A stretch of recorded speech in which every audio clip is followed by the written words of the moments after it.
Good morning. We're at Mission Gardens.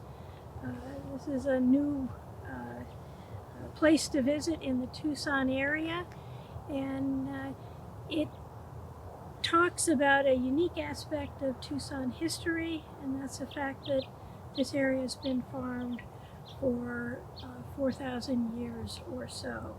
And Kendall Prosen, who's the outreach coordinator for Mission Gardens, is going to help us understand some of the subtleties and intricacies of farming in this area over the last 4,000 years. So, an easy topic. So, Kendall, could you talk to us a little bit about just a quick overview of the sort of sequence of farming here in the Tucson Basin? Sure. People have probably lived here for many thousands of years before agriculture started.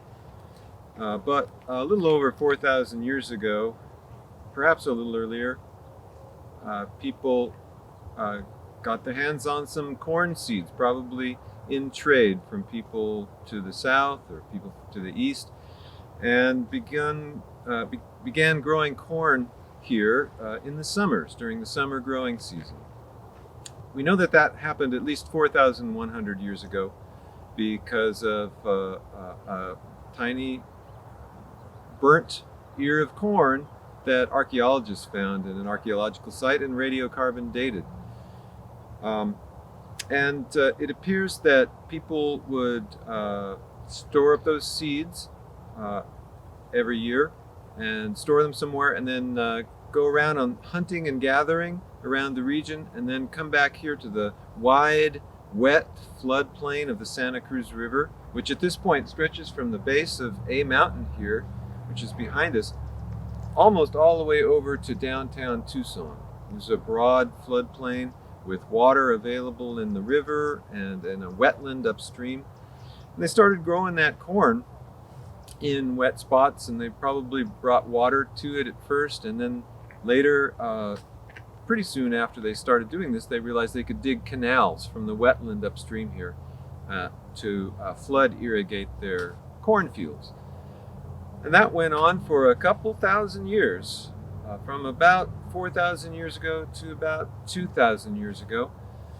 And archaeologists call that the early agriculture period.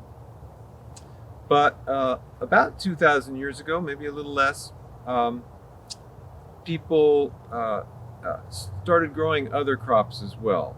Corn, not only corn, but beans and squash. And it appears they probably started growing cotton about then as well. And at that point, a bunch of other things happened. They started living here full time and making a lot of pottery, a lot of bowls and storage vessels and things like that. And if you think about it, if you're growing beans and harvesting them dry and you need to cook them, you need a ceramic pot to cook them in. All of that's pretty hard to carry around if you're moving around as hunters and gatherers all year. Quickly after that, by about 500 years ago, about 500 AD, their society had developed into what archaeologists refer to as the Hohokam culture, where they were living in big pueblos, kind of like the Anasazi up at Mesa Verde and Chaco Canyon. And those big above ground pueblo buildings were very reliant on agriculture here on the floodplain. Again, corn and beans and squash, cotton, probably amaranth, probably some other things that they were growing. And also they grew a lot of agaves, not down here, but up on the desert slopes. And they would roast those agaves for food and extract fiber out of the leaves. By about 1450 AD, those cultural traits that archaeologists identify as Hohokam, the big pueblos, the big trade networks, really beautiful, sophisticated pottery, all kind of backed off to more of the way of life before that. People living in much smaller villages, still dependent on agriculture. We're not quite sure why all of that happened. Population density went down. But the people probably remain. Some of them may have left and continue to do agriculture here on the floodplain. By that time, probably some of the local domesticates like panic grass and devil's claw and tepary bean were around, so they had really diversified their diet and their agriculture. And those were the ancestors of the Tohono O'odham people who are still here today. Well, they and I'm sure you'll talk more about some of those local domesticates and some of the details of all of this. The Spanish colonists and missionaries arrived in the 1690s, and that was the beginning of a whole new period of agriculture here. They brought all kinds of other plants. Some of them you see behind us here, a quince tree, a fig tree, and many other orchard trees and grapes and vegetables and grains from Europe. And in turn, those crops in Europe had come from all over the old world. Citrus from East Asia, sugarcane from South Asia, cowpeas, watermelon, sorghum from Africa, pomegranates and figs from the Middle East. And they brought all of these things, and that really revolutionized agriculture here again. Well, the Spanish colonial period lasted until the end of the Mexican Revolution in 1821, and there was a period of time here where this region was part of Mexico. And we have a Mexican garden to reflect that, consolidating all of those crops that had been brought earlier and many others that were brought up from Mexico as well at that time. And then you get into the territorial period, starting in 1856 with the arrival of the U.S. military and the designation of this region as a territory of the United States. Many other cultures started to come here, not only many Anglo people from the east, but African American people coming in from the east and south as well, and Chinese people who were laboring in mines and in service industries and on the railroad. And some of the principal farmers in the late 1800s, early 1900s here were Chinese people. They grew some of the crops that Anglos were really looking for, as well as their own traditional crops. So we have a Chinese garden here.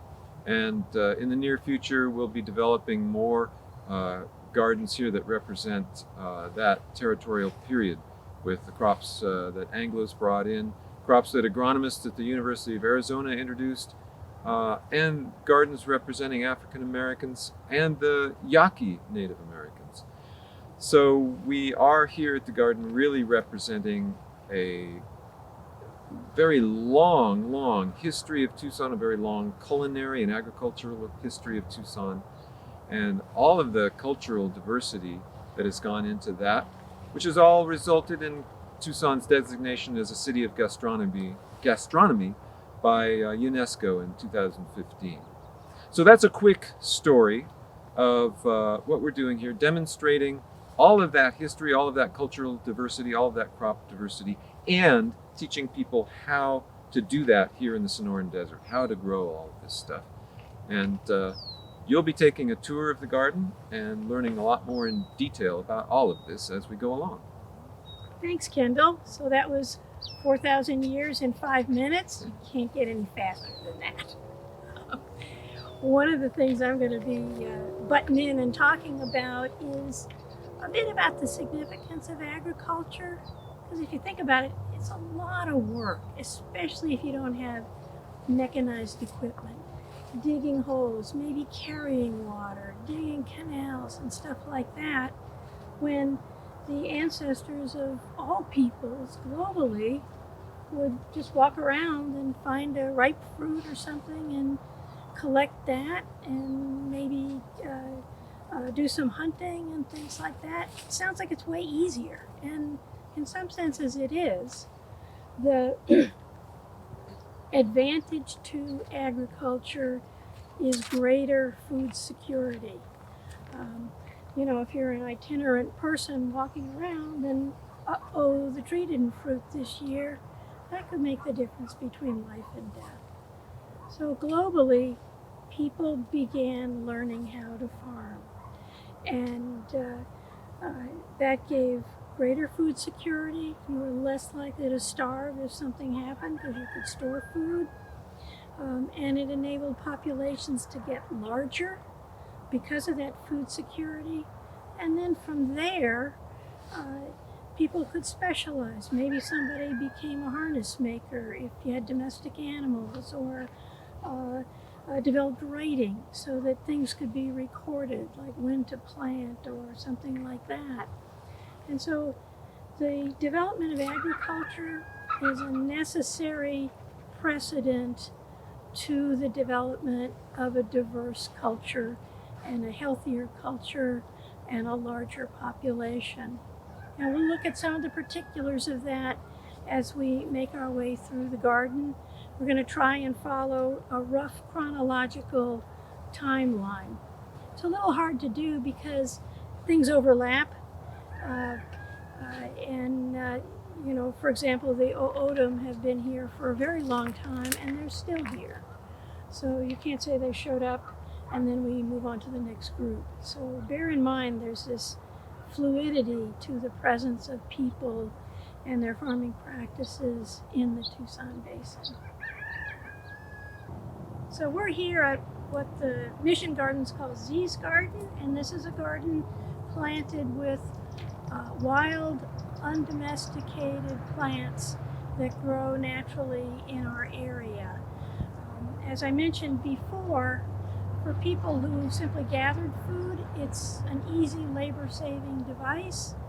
But typically, if you're moving around all the time, you don't store food. So if hard times come, you really don't have any reserves. And so that's a cost of relying exclusively on wild foods, which is one reason why people were pushed towards agriculture. But there's still wild foods around, and Kendall's going to give us a quick rundown on some of the species you can find in the Tucson area. So, wonderful book called Food Plants of the Sonoran Desert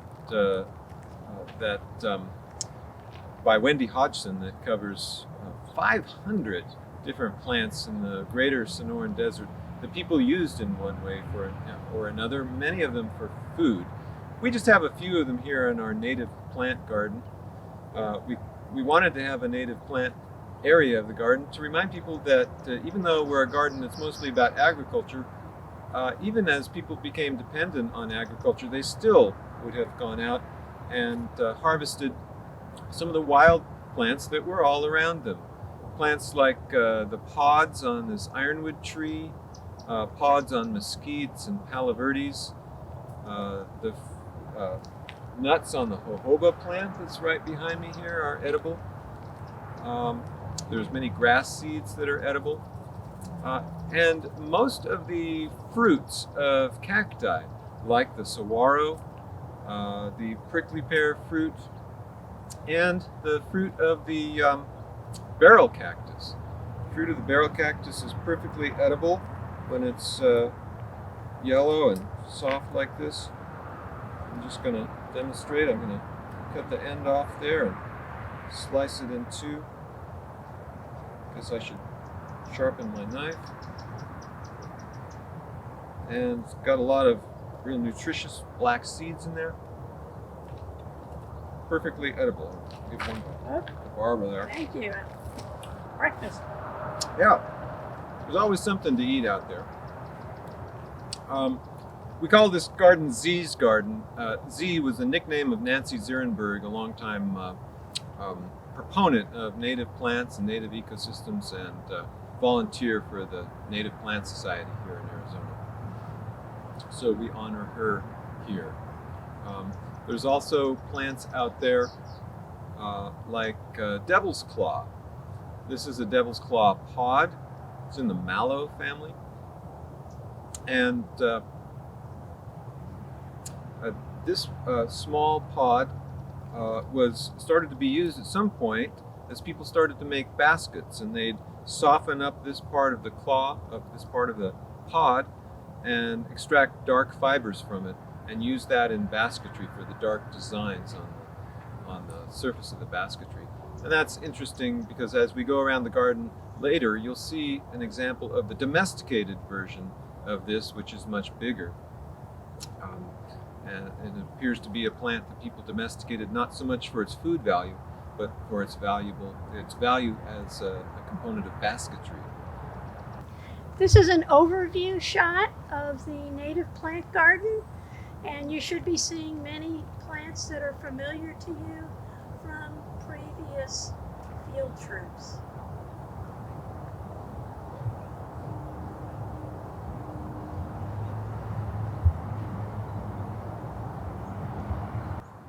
I want to introduce Gay Gilbert. She's a volunteer at Mission Gardens, and she's very knowledgeable about plants that were harvested for their fibers, not necessarily for their food, but for their fibers, and she's going to point out a few of them in this new garden that's just being developed. Thank you, Barbara. Well, this is a yucca baccata, and this is a plant that Native Americans used early on and still use in the development of baskets. And if you are aware that basketry outdates ceramics by about 6,000 years, so you can imagine that baskets were very important in the development of agriculture, in collecting seeds, in winnowing seeds, and in planting and so on, and carrying fruit and material. So we have the yucca baccata and also yucca alata. Yucca alata is very important in doing the wrapping part of baskets. And then the things that make the stays or the form of the baskets, we have sumac here, and also limber bush. And limber bush, as you can see, is very limber, so that made it easy to make forms round. This is more straight and sturdy, so that was better for burden baskets. Other things that they may have used as foundations were things like grasses. And this is deer grass, and we have bear grass. Yes, deer grass and bear grass were both used, and they would get a clump of it, and then they'd wrap the yucca alata around it, so that helped them make the coils for the baskets. And so the other grasses we have, like this Cytos grama over here, that is to help us develop a grassland ecosystem, which is what's needed to grow these other plants, if that makes sense. So that's about where we are. That sounds perfect. Okay. That's really interesting. So we're standing in the Hohokam Garden area at Mission Garden, and you can see things look different from the wild plants area we were just in. The Hohokams did an extensive amount of farming, and we still use some of their techniques. I'm going to talk about that in a few minutes, but right now Kendall's going to help us identify some of the plants that these people grew. We talked earlier about how the first agriculturalists just grew corn, as far as we know. Way back here behind me is the early agriculture garden where we have that corn. But you also get to see there some of the wild ancestors of some of the today's crops, like teosinte, which is the wild ancestor of corn, and a small gourd-like cushaw squash is the ancestor of the squashes that later on the Hohokam and even today people are growing. And chiltepin, the wild ancestor of a lot of the chilies and peppers. By the time you get into the Hohokam period, people are growing all of this stuff, this corn. We grow a variety of corn called chapalote corn, which is probably closest to what they were growing way back then. These squash and beans, common beans that were also introduced here from Mexico. We've got cotton growing further over there in the Hohokam garden. These early gardens are wonderful examples of what early agriculture may have looked like here, with corn growing very tall, bean vines growing up the corn, and the squash plants kind of lurking along the surface in the shade of the corn and producing wonderful fruit like this. As you get into later periods, you'll see other crops, but I'll give it back to Barbara. One thing I'd like to mention is that, excuse me, the Hohokam began farming here about, check my notes to be sure, but 2100 years BC. So a long time ago, the wild garden that we looked at before was even earlier than that. So you can see that even quite a long time ago, these very industrious people had domesticated or acquired different kinds of domesticated plants, and they'd figured out ways to grow them to feed their families. So I'm going to pull one of these ears here, okay, and show you what's inside. So I'm going to open up this little ear of corn that I harvested, and it's just like corn you buy at the grocery store. It's got a husk, some silk, it's the remains of flowers. But, 2100 years ago,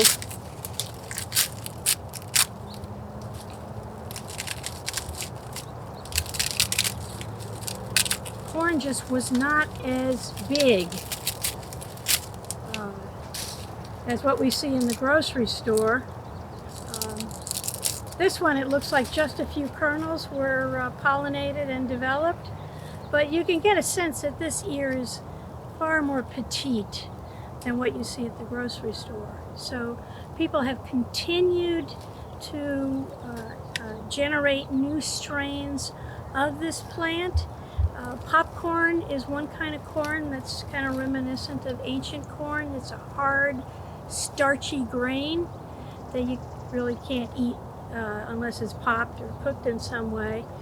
And then later on, we started to develop what's called sweet corn, and that's corn that doesn't have as much of a starch content, but it has a high sugar content. And that's the corn we eat as corn on the cob or as a side dish, say at Thanksgiving. But this plant has been changed enormously once it came into contact with humans and was domesticated.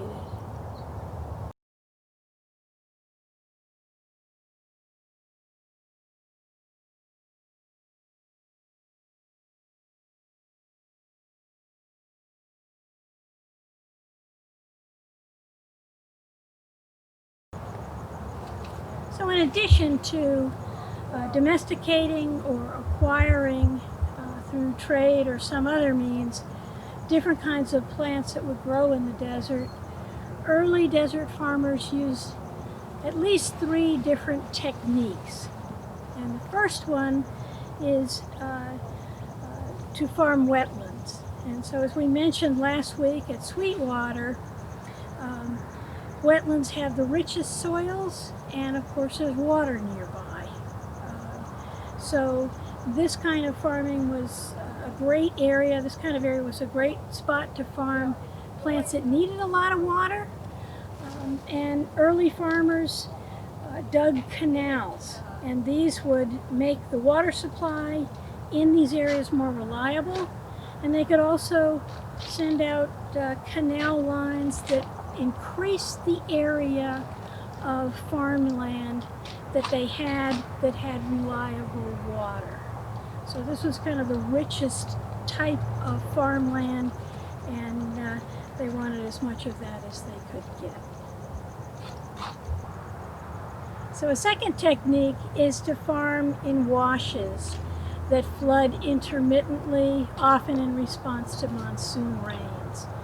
And early farmers did a bunch of things. They'd build these brush weirs or dams across the wash, and then when it flooded, all this plant material, leaves and stuff like that would get caught there, and they could use that to compost their fields.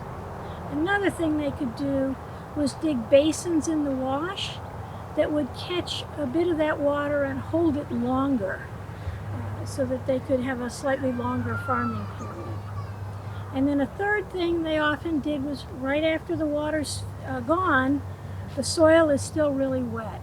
So it's a great time to plant certain kinds of plants that are adapted to growing in response to monsoons. You're planting them in an area that's still wet because some of the water has sunk into the bottom of the wash as opposed to just flowing right out. So these three techniques combined broadened the area that could be farmed, gave a little bit more insurance.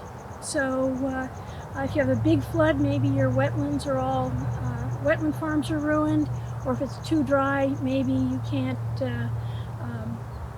farm in your wash. And I have to mention the third one, which I almost forgot, and that's hillside farming.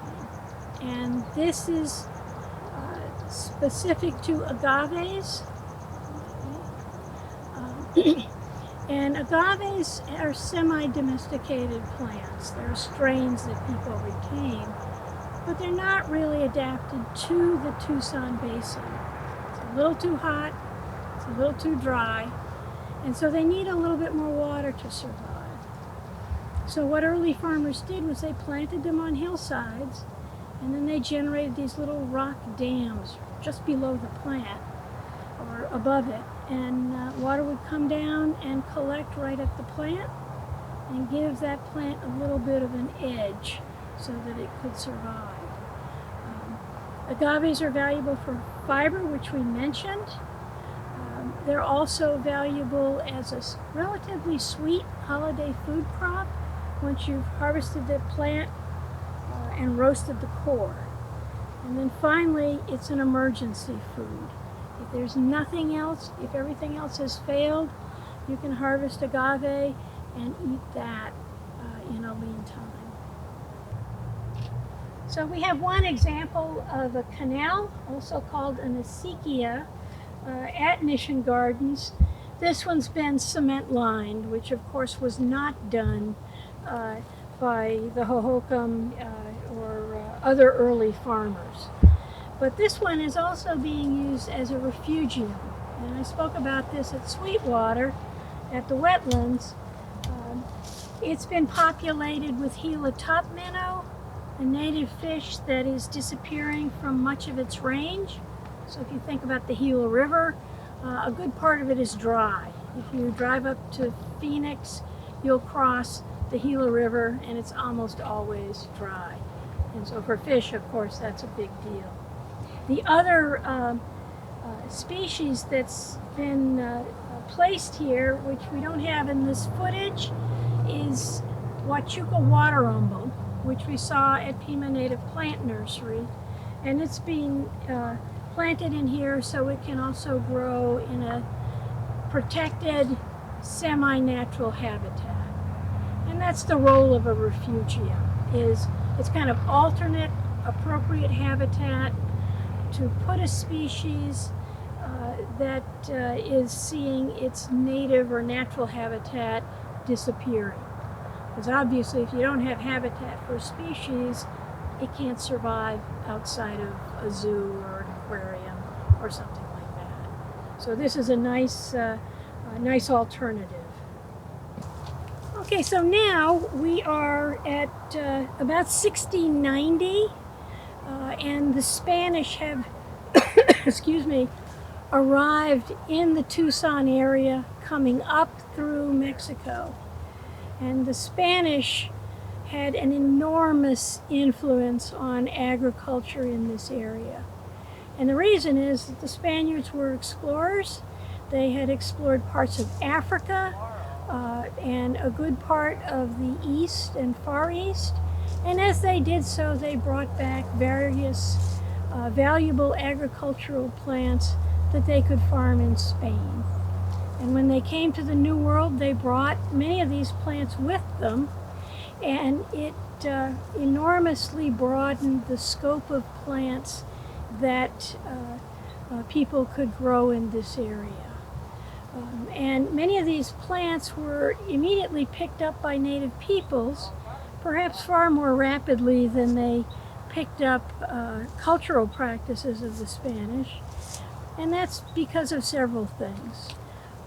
One is that many of the Spanish crops were crops that matured in late fall or early winter, and that expanded the harvest season.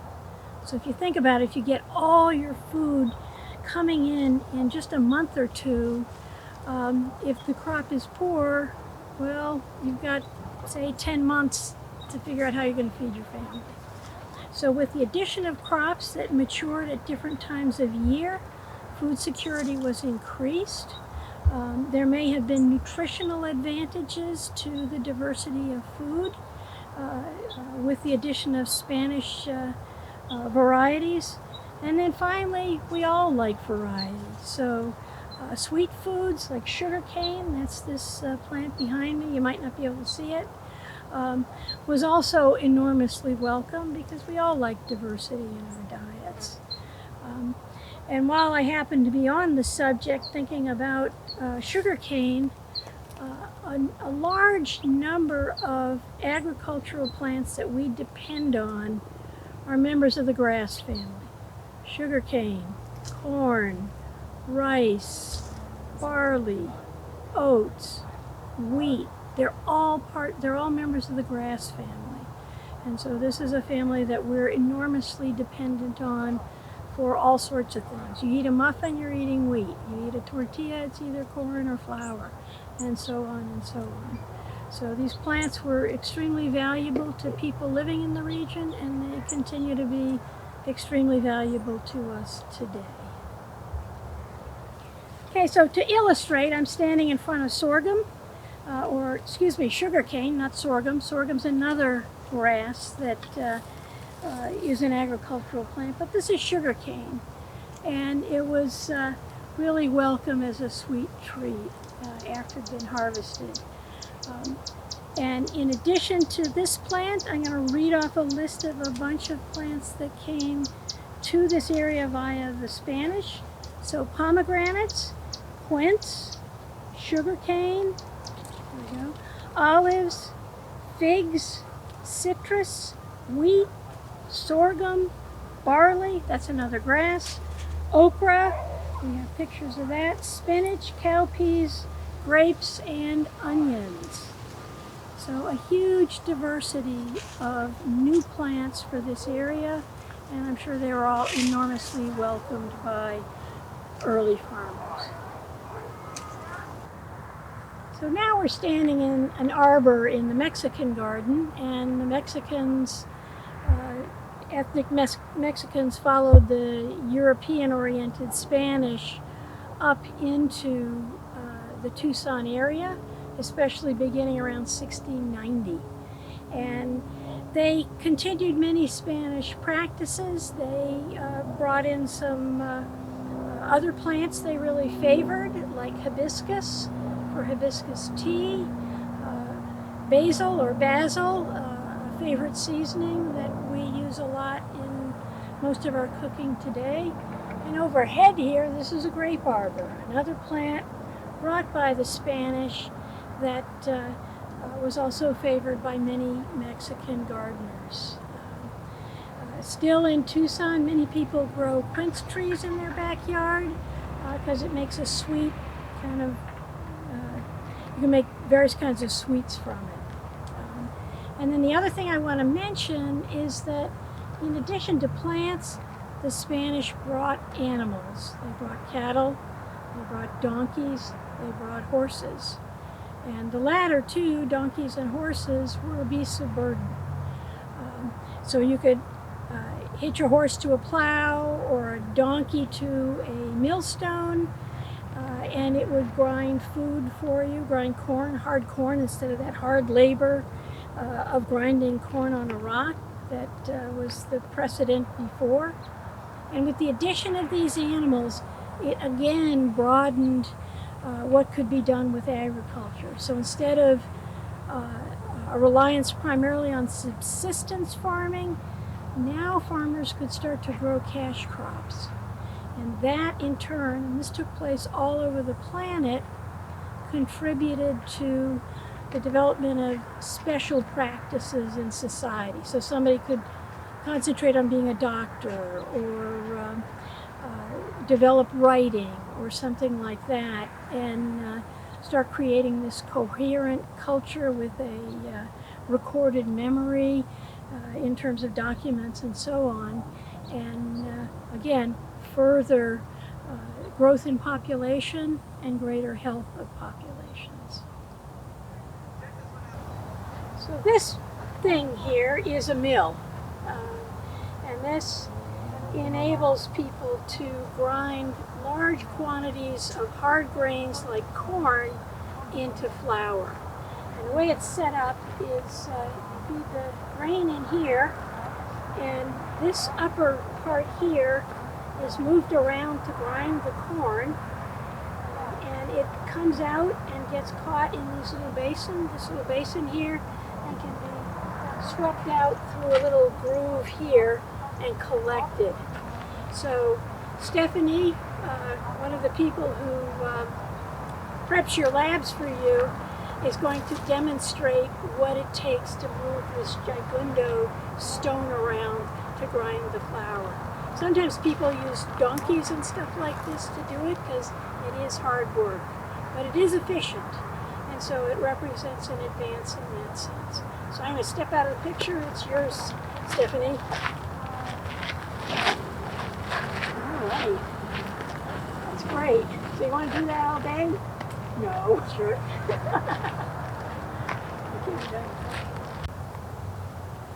I'm standing in front of the chicken coop at Mission Gardens, and chickens were domesticated in Asia from red jungle fowl, and people have bred probably a couple hundred different varieties of chickens for meat or eggs or heat tolerance or something like that.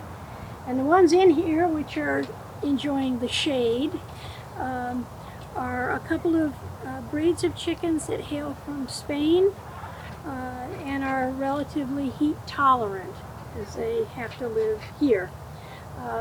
And chickens are valuable for meat, they're valuable for eggs, and they're valuable for chicken poop because chicken droppings are high in nitrogen. So one of the things that is done in reflection of agricultural practices or Spanish and Mexican agricultural practices is that agricultural waste will go in here, like damaged fruit, corn leavings and stuff like that. And these birds eat some of that, as well as eating insects they catch themselves. So when they generate poop that's high in nitrogen, that can be mixed with plant waste to make a great compost. So again, here we have a species that was readily acquired by people living in this area because of the benefits in terms of food, protein, as well as a way to enhance the notoriously poor quality desert soils. One of the things you'll see here at the garden is corn, beans, and squash, often all kind of growing together in the same field. Corn, beans, and squash were such an important and nutritious combination of plants, originally from Mexico and spread out all over the Americas, that they got the name the Three Sisters. They kind of travel around together, they grow together, and they actually work very well together. Beans fix nitrogen in the soil, so that helps the other plants, because nitrogen is an important nutrient for plants.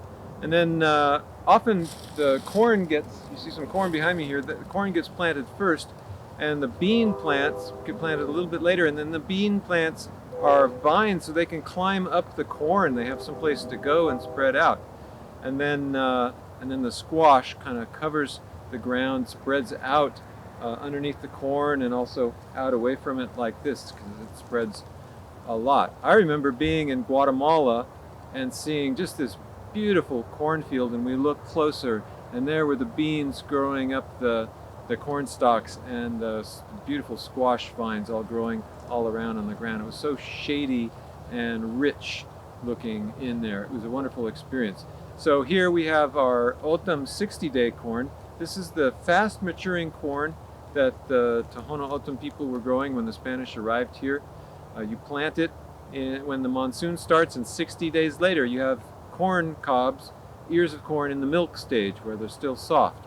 And then eventually you harvest them and they dry out, and then you mill the corn kernels on a metate, the mano, or pound it into the flour that you use to make tortillas or whatever you want to make. The beans, of course, are high in amino acids, high in protein, so a wonderful food, a nutritious food. And then the squash are also very nutritious, and these squash, a lot of these Native American squashes are really interesting because when they're small like this, they can be eaten kind of like a zucchini as a summer squash. But then, and you'll see some bigger ones here. I don't know if you can see this one here, but they get bigger and bigger, and they kind of turn into a winter squash, a hard squash with a hard outer exterior, kind of hardens off. And that's a winter squash you can save into the winter in a cool, dry place, and it lasts a long time. So that's the Three Sisters, and that's another thing you'll see here at the garden. We're here at the Chinese garden, and there's been a substantial Chinese population in the Tucson area. Kendall's going to talk to us about when the Chinese arrived and perhaps why. And he's going to talk about some of the plants that the Chinese brought to add to the diversity of agricultural varieties that we can grow in the Tucson area. Well, Chinese people have been coming to the Americas for quite a long time. In this region, by the time that this region became a part of the United States, a territory of the United States in the 1850s, there were already Chinese people arriving and working in service industries, in mines and railroads. They were an important part of building the railroads that came through this area, built into Tucson in 1880. By the late 1800s, they had settled here in Tucson and many other southwestern towns. And there's a long history of agriculture in China, and a lot of them knew how to be farmers. And in the late 1800s and early 1900s, a lot of the principal farmers on this part of the Santa Cruz River floodplain were in fact Chinese people, and they began to grow some crops that had not been here before that Anglos really were looking for, like potatoes and asparagus and things like that. But they also brought here their own characteristic Chinese crops for use in Chinese cuisine. So there's a lot of examples of that in the Chinese garden. In the winter we have a Chinese cabbage, bok choy, daikon radish, things like that. In the summer we have winter melons, bitter melons, fuzzy melons, other kinds of greens, bottle gourd. So really interesting characteristic crops. Another one of those crops is the jujube, which is the tree that's right behind me. Jujube produces a small fruit. It starts out being kind of greenish and then becomes kind of reddish and then begins to dry and shrivel into a form that looks kind of like a date. And indeed, people sometimes call them Chinese dates. Of course, they're not a date, but they're very nutritious and they have a little sweetness in them. This is a fruit. People today are unused to this concept of fruits that are mostly not for eating right away. We go to the supermarket, we see all these fruits there, and we assume that, well, we should buy them and eat them fresh. But a lot of fruits like the quince we maybe saw before, and these jujubes, typically harvested and then stored and then used in cuisine through the next few seasons. So these jujubes would be dried, then reconstituted, made into soup stocks and other components of other Chinese dishes. So we have harvested our jujubes, and here they are. This is what they look like. I'm going to spill some. and you can see these trees whenever you come to the garden. I hope you can come and visit and have a look. Okay, so now what we're starting to talk about is recent arrivals. So this would be maybe 1800s on, as people from eastern North America moved in and started farming. And they brought with them some technology like the capacity to drill deep wells. And so farming became much more extensive, especially along the length of the Santa Cruz. And as people spread further out, they would need to drill wells. And the consequence of that, plus the large number of people, was the beginning of the lowering of the water table in the Tucson Basin area.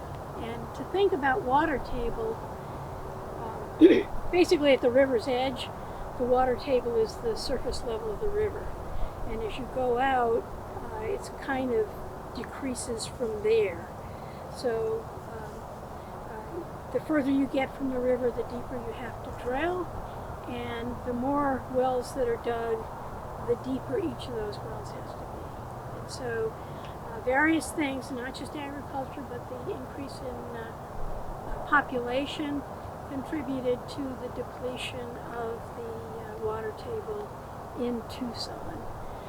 And now much of our water comes from the Colorado River. We ship it from something like, I think the canal is like 400 miles long that brings water to Tucson. So we dewatered the Santa Cruz, and now we're taking water from the Colorado. So what we see here are some irrigation lines. It's a better way to deliver precise amounts of water to plants than an open canal, because evaporation is minimized. But extensive irrigation can damage soils. I mentioned this, I think, at Sweetwater, but since many of our native rivers have a little bit more salt than many freshwater bodies, as you deliver more and more water, the water sinks in or evaporates, the salt stays put. So after a while, extensive irrigation can damage fields by the accumulation of salt and sometimes by compaction of soil.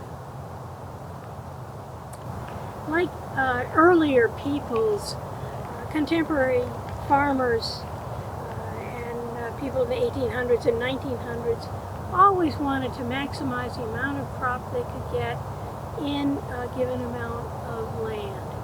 And one of the trends we see, not here in this garden, but in many of the farms that put food on our tables, is industrialized farming. So that's straight rows, so the seeds can be planted by a machine and maybe harvested by a machine. It's the development of plants that are tolerant of mechanical harvesting, can be shipped over periods that take weeks, and so on. Some of these practices, although they increase the short-term efficiency of yields, can result in long-term degradation of soils and the quality of soils. And it does seem like some farmers are starting to revert to some of the concepts we see in these older gardens, like planting crops together, which looks messy but has some very good advantages to it. This is a young tomato plant that's been planted here at Mission Garden, and you can sometimes go to the grocery store and get what are called heritage tomatoes, and they often look kind of strange. They might be purpley or kind of lumpy and stuff like that. But there are many, many varieties of tomatoes. The thing is, most of the ones we eat are just a few different varieties. And that's because, as I said before, Some important things to modern large-scale farmers are a uniform size to the fruits, um, ability to tolerate shipping and sometimes rough harvesting, and so on. Whereas some of the heirloom plants produce fruits that are more flavorful but far more delicate. There's an additional added cost to farming just a few varieties of a given type of plant on a large scale. And it's just like in nature, the loss of genetic diversity can sometimes be extremely damaging. So in the 1970s, a type of corn was planted that was easier to propagate, and it was planted all over the U.S. because it was cheaper to grow. And then what happened is that a fungus called a corn blight infected the crop. And the loss, and what happened was about 15% of the corn crop in 1970s in America was lost. And that's in terms of at least 700 million bushels of corn that could not be harvested because they were diseased. And a bushel is a basket about this big and maybe a foot deep. So 700 million of those. The estimated loss to farmers for having made this broad-scale choice was about $1 billion in 1970, which in today's dollars would be about $6 billion. So there is a real value to maintaining heritage plants, not just because they're fun things to grow in your yard, but because sometimes it can make a difference in the viability of the crops we plant for wide-scale farming. To recover from that, farmers instead switched back to some other corn varieties that were resistant to this fungus. And so our corn crop is more secure than it once was. Okay, well, this concludes our visit to Mission Gardens. I hope you got a sense of the long-term occupancy of this area, how many ethnicities consisting of very resourceful people developed different ways to farm and found new plants to farm and new ways to grow them. And I want you to bear in mind that we are still supported by agriculture. No one is independent of the need to eat food. So for all the technology we can develop, we still need to eat, and we need to eat food. Modern practices have trended towards high efficiency and mechanization, and that means quantities of inexpensive food, but it can sometimes come at a cost of soil quality and sometimes the quality of the food itself. These are challenges that we continue to address, and who knows, some new solutions may come up. This is a good place to come also if you want to start a garden yourself and grow plants in your backyard for yourself, just as Native people did 4,000 years ago.